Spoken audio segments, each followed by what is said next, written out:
be a pleasure, Mr. Brown. Yes. Goodbye, sir. Hello, and welcome. I'm Winston Essex. You've caught me at a quiet time. My office here at Mansfield House is usually quite hectic. Visitors coming and going, staff meetings, the telephone ringing incessantly. It's amazing how we take things for granted. Like the telephone, an instrument of communication. It's there for us to conduct business, to make contact with our friends, our loved ones. Even when they're far away, the telephone brings them closer. What a comforting thought to know that we can reach out to anyone in the world in an instant. But what if someone was trying to reach out to us from the next world? I wonder how comforting that would be.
What'd you see up there, anyhow? I thought I heard something. Angie, was that you in the alley? No. I walked this morning. You okay now? Sure. And shake a leg. We'll be late.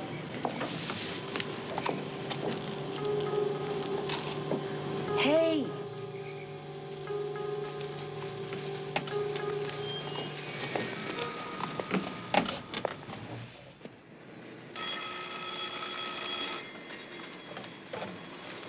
Barker, Mox, and Hirschfield, good morning. Hold the line, please. I'll see if he's in. Good morning, Angie. You're looking exceptionally gorgeous this morning. Still holding. Thank you. I'm sorry, Mr. Barker is still in court. Would you care to leave your name? Thank you. Well, I'm sorry, Mr. Hirschfield. There's still no answer at that number. Yes, sir. I'll keep trying. Yes, Mr. Hirschfield, I know it's important.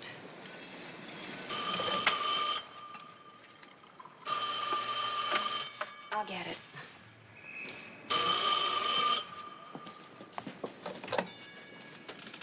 Barker, Marks, and Hirschfield, good morning.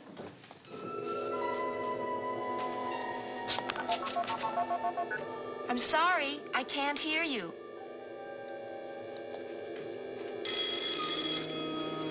We have a very bad connection. Marks and Hirschfield, good morning. If you would hang up and dial again. Yes, I'll take the message.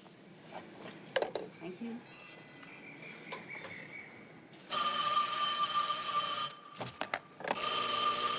Barker, Marks, and Hirschfield, good morning.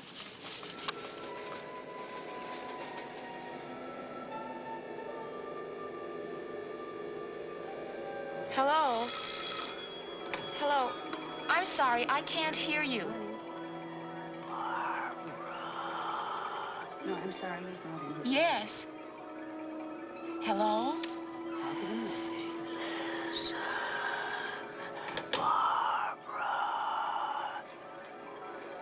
Who is this? You must listen, Barbara.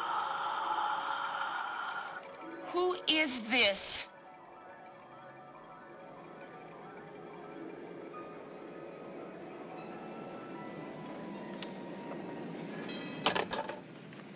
What's wrong?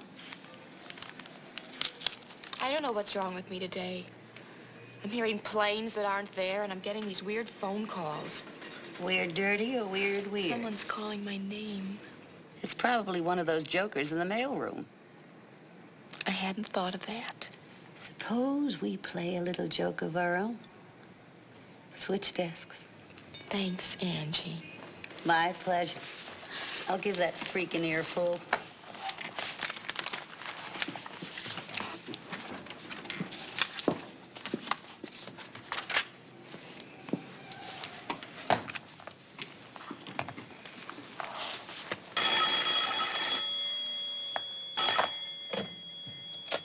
Barker, Marks, and Hirschfield, good morning.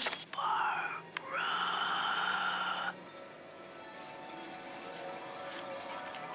Who is this? Barbara. Love. I love you. I love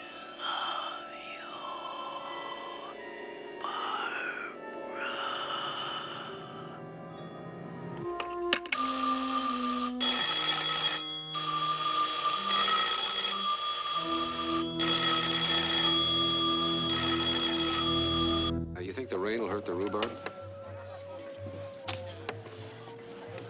There's this terrific squirrel migration in Arkansas. I was measured for my shroud today. You're measured for your what? My shroud. No, I was in my office in the middle of closing a deal when two of the guys came in and started measuring me. For your shroud. My shroud. I don't get it. Well, I mean, they said it wasn't a bachelor party they were giving me. It was a wake. I mean, you know, the man who marries has died to the good life. Tell me they were wrong. Suppose they're right. Hey, it was just a corny joke. And a little morbid, too, now that I think about it. Barbara, it's all right, you know. What is? To talk about him, think about him. It isn't that. You mean when I started talking about my bachelor party, you didn't think about Mike talking about his? Michael never had a bachelor party. There wasn't time for one. You know, I married him very soon after we met. Yeah. And when they shipped him out, we were just beginning to really know each other. All right, but it happened. And you loved him. All right, I accept that. I'm not in competition with your memories or with Michael.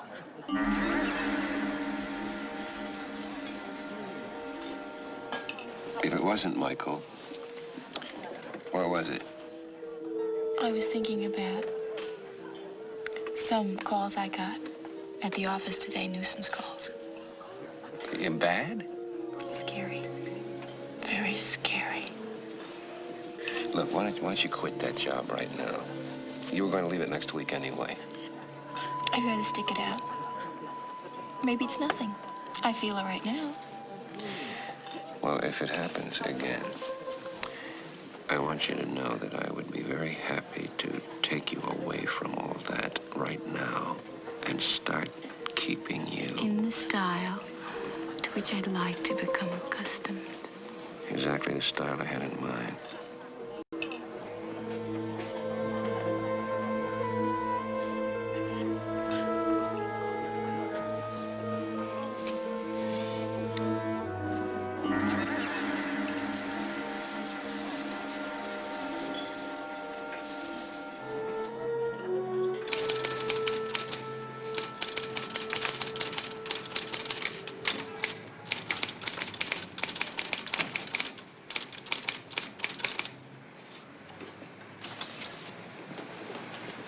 Did you talk to Mr. Stewart? Yeah, he said he'll report it to the phone company. Which means he'll do absolutely nothing. Barker, Marks, and Hirschfield. One moment, please.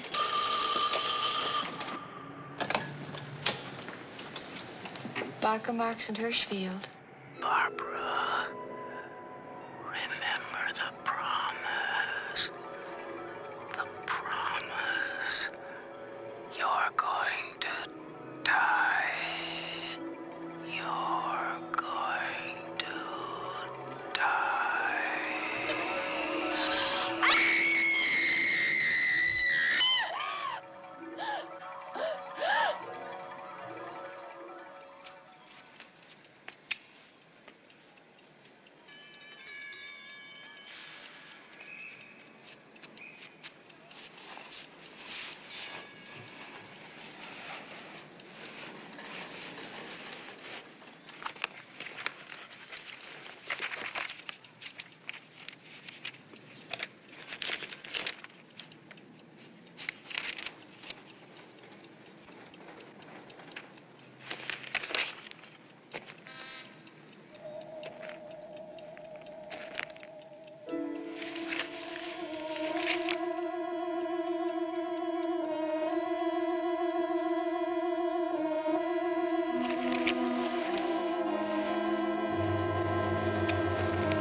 Keith? Barbara, listen to me, lover. Michael. Death is close, love. You're going to die.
surprise.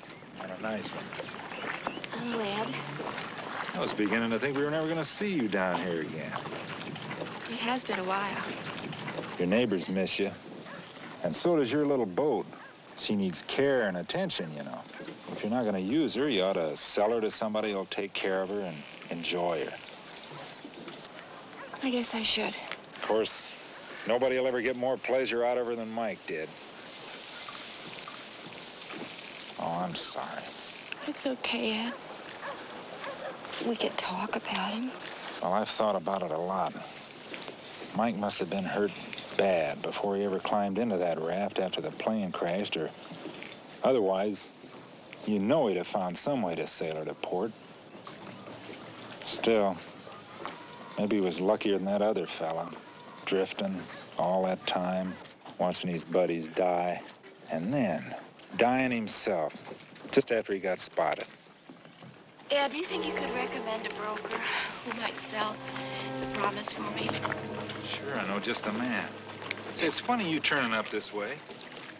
Why do you say that? Well, a couple of days ago, I was here. And I looked over this way, and there was a fella seemed to be checking out the Promise. I thought for a minute it was Mike. I know that's impossible, but just for a second. Did you talk to him? No. The time I strolled over here, he was gone.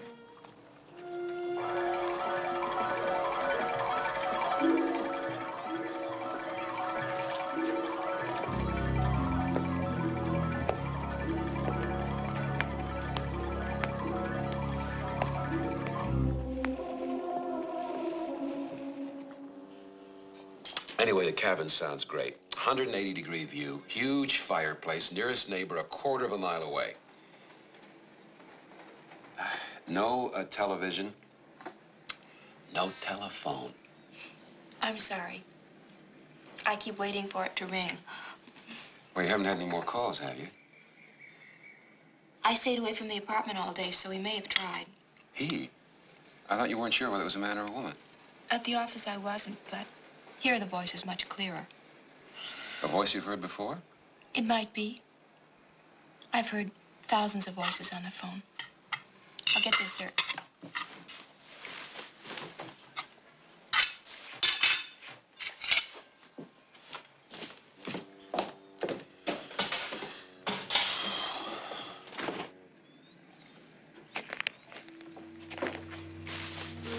Would you like some more coffee? Just serve the dessert and sit down. What is it? I think there's someone on the roof.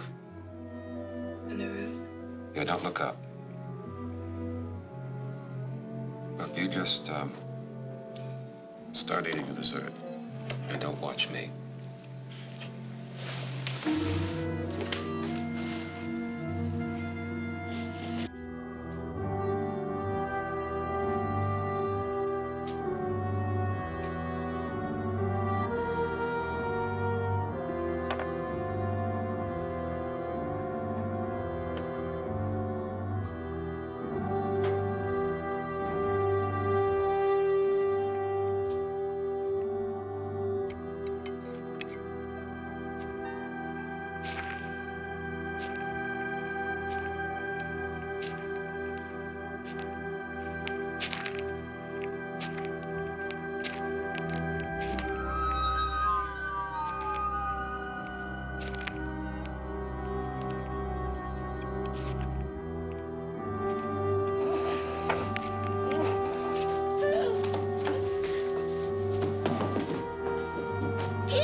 Nobody. You could have jumped to another roof. Hey, you're trembling.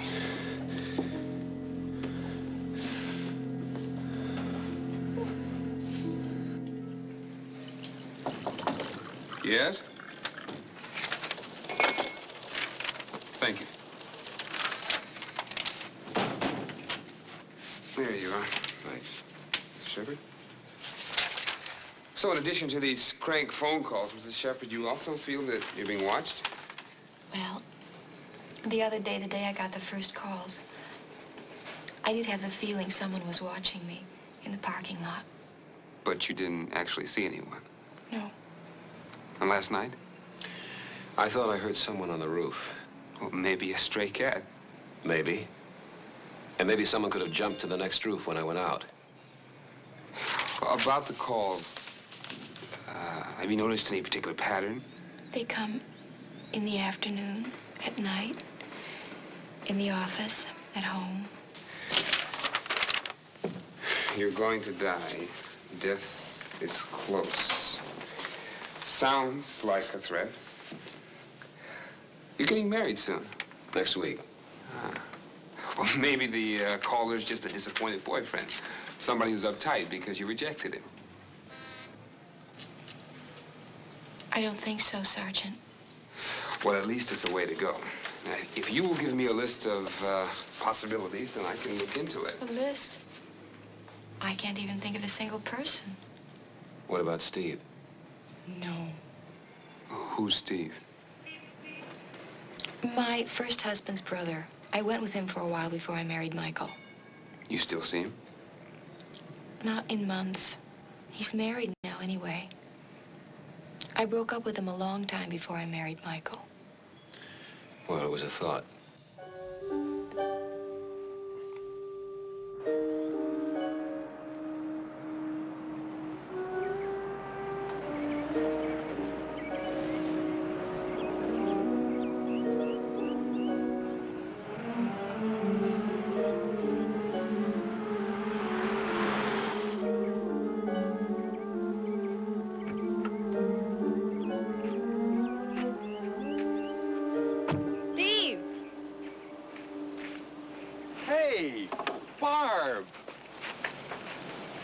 Well, such a nice surprise. What brings you way out here? I wanted to thank you and Marion for the lovely wedding gift. Well, you could have phoned. I mean, that's a long drive. Well, anyway, I'm glad you're here. Place looks great, Marion. You've done a lot of new things with it. You haven't been here in a long time. Too long. Look, if you don't mind, I'd like to finish clipping that last section of hedge. I think we can spare you. Thanks a lot. 10 minutes. It's really great seeing you, in-law. Me too.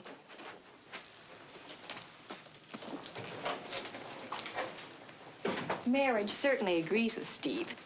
Well, didn't you think it would? Well, he did work pretty hard at being the carefree bachelor. I guess he was just waiting for the right girl. I like to think so. Oh, I'd forgotten this. Captain Bligh and the Mutineers.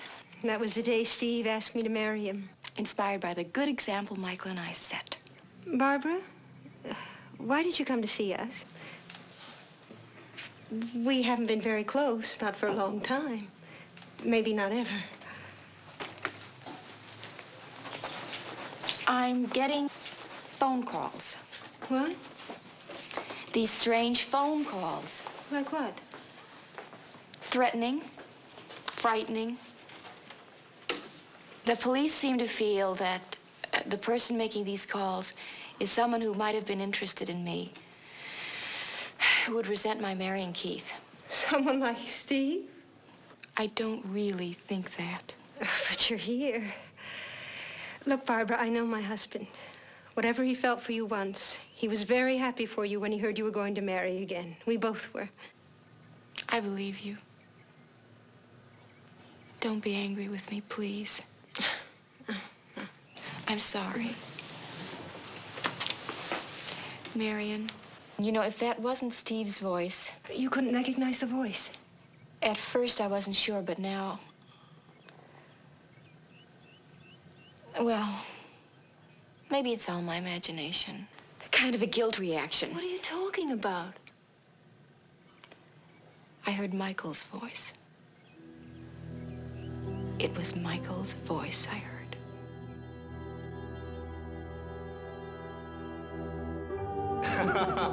All right, come on, say it. Say it, lover. Come on. I'll always love you. Promise me. I promise I'll always love you. And I promise I'll never let you love anyone else.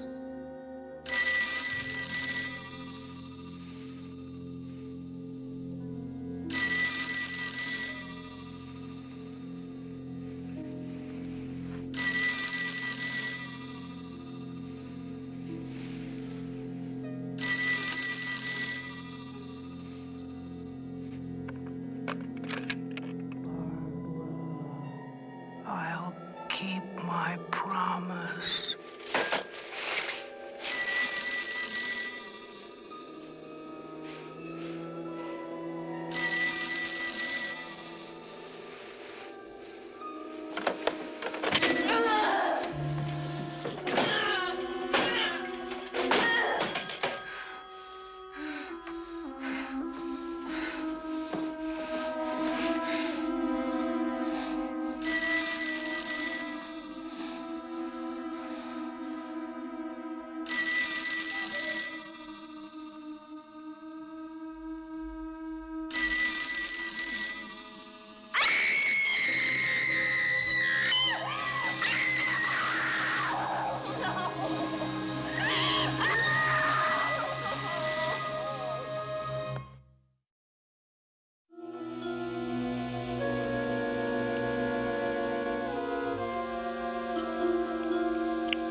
Who is it?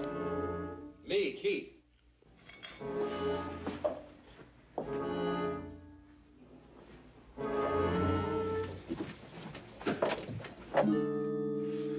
Barbara, I've been worried. I've been calling. Your phone is out. What happened? I haven't wanted to tell you. I haven't known how to tell you. Tell me what? What's going on? I know who's been calling me and why. Okay. Who and why? It's Michael.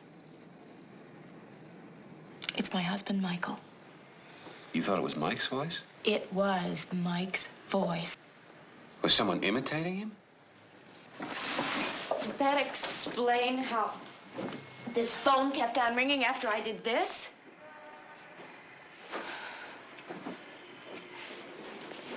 Yes, Keith, it kept on ringing. You think I imagined it all, don't you? I'm not looking for explanations to satisfy me. I want to help you. You've been under a strain, maybe more than you've admitted. There's a doctor I know. A psychiatrist. Yes. Keith, you know me, don't you? You really think I need a doctor? He's a young guy, very bright, if you just want to talk to somebody. Maybe, I don't know. I'd like to work it out for myself. How? What are you going to do? I'll need some time. Keith, I'd like to postpone the wedding. Why? I don't know if Michael wants me to marry. Barbara.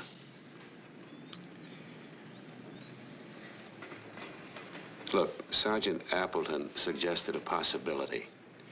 An old boyfriend, maybe. I'll need, that time, please. All right. When will I see you? Tomorrow, maybe. If you need anything,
Did you see him?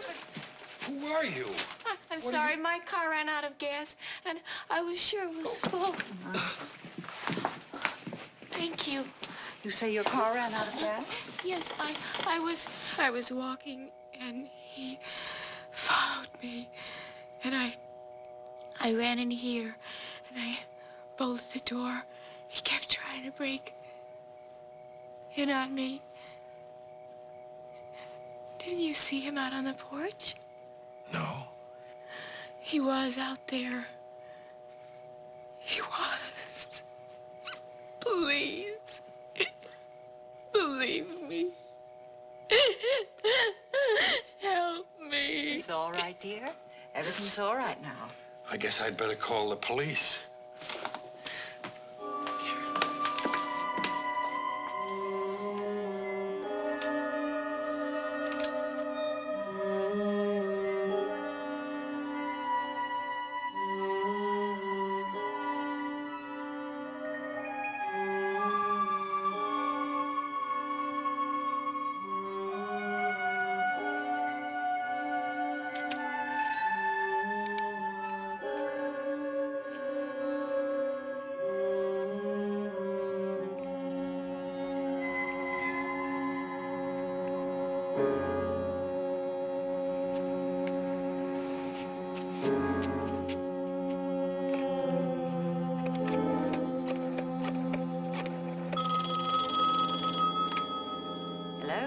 Angie, Barbara. Hi.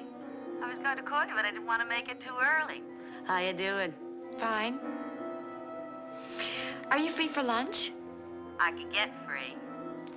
If tomorrow's better for you. No, this other's just a coffee clutch here in the building. Let me check and I'll call you right back, okay? Okay.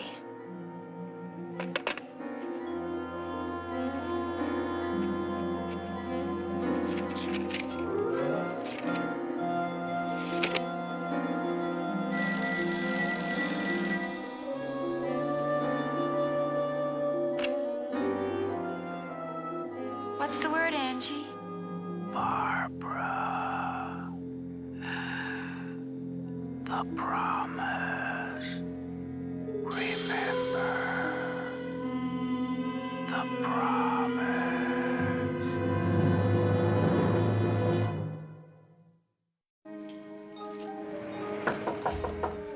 Come in. Hello, Mr. Norton. My office said you called, Sergeant. Wanted to see me. What can I do for you? Well, have a chair. That's quite an experience Mrs. Shepard had yesterday. Yes, You must be very concerned. of course I am. Is she under a doctor's care? Not that I know of. You think her problem could be emotional? Why do you ask? Well, would you like a cup of coffee? No, no, thank you. You mind if I have a cup? No, of course not. Well, I talked to her brother-in-law. Didn't get anywhere. Seems to be no one else. Could it be emotional? I guess it's possible. Imagination plus guilt reactions. It isn't unusual when a widow's about to remarry. But the other night, I was the one who heard someone on the roof. You thought you did? Yes. You saw Mrs. Shepard yesterday. Yes, on my way to the office. How did she seem? All right. You worked all day? Yeah. You were out of your office most of the afternoon, weren't you? I went to see a prospective client. The client's name? He wasn't at home when I got there. You're not suggesting that I followed Barbara or something? Routine, Mr. Norton. Is it? What earthly reason would I have to try to frighten her like that? How did you meet the lady? At my office. She's a client, then. She came in after her husband died. And entrusted her inheritance to you? Inheritance? Well, you think I'm after her money? Sergeant, her inheritance was her husband's GI insurance, a few $1,000s. That's all? That's all. She wanted somebody to invest it for her.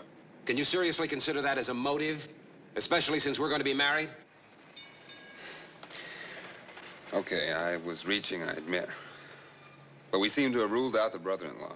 And she insists that there are no other relationships. So where does that leave us?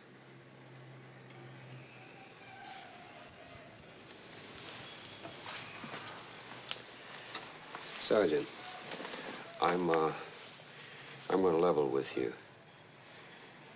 She thinks she's identified the voice on the phone. Go on. She's sure it's Mike Shepard. Her dead husband? Mr. Norton, what the lady needs is a doctor.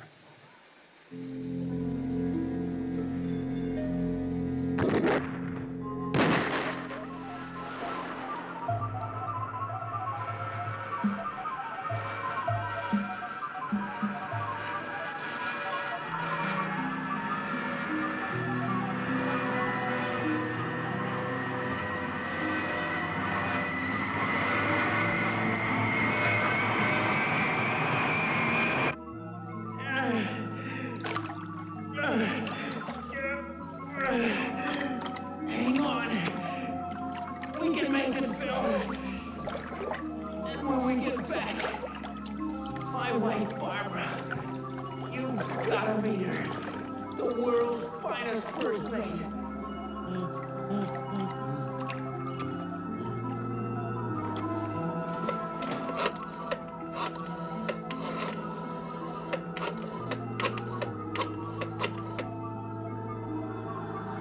Keith? Barbara. Barbara. Michael? What do you want? What is it you want? The promise. Remember. The promise.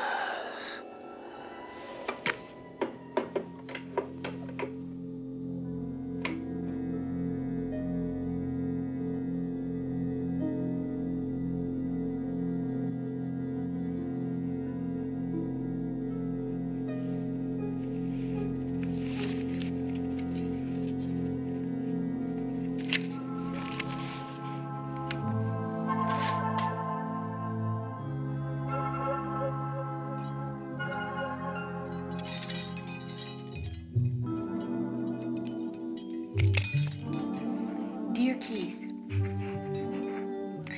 I want you to know that I love you. I'm very frightened, but I'm very aware. Somewhere, somehow, a part of Michael is reaching out for me. I don't know what will happen, but thank you for loving me, Barbara.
Barbara? Michael?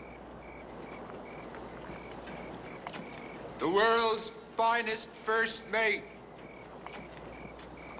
Take the skipper's word. Why did you change your hair? You promised you never would? Changes. Too many changes.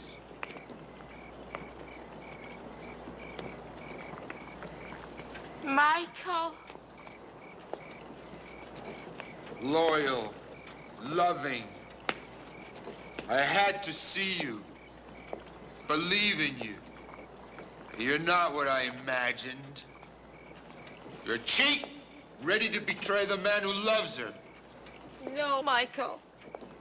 Who are you? I was in the air with Mike, in the water, drifting with him till he died. There were no survivors. They all died. All Mike talked about was you. I can't let you marry another man. Mike still loves you. We both do. That's what kept me going so long. You. We'll all be together now.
Barbara, I kept my promise.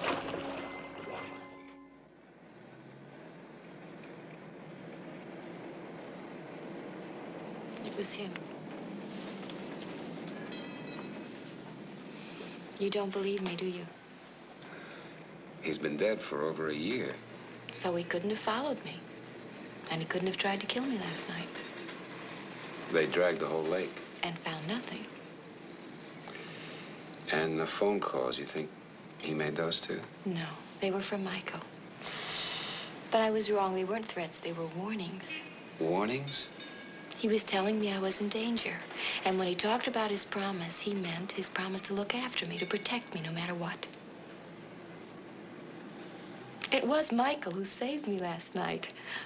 I don't have to prove it. I know it. He saved me, and then he released me. If you still want me. I don't understand it. I'm not sure I'll ever believe it. I'm just glad you're safe here and with me.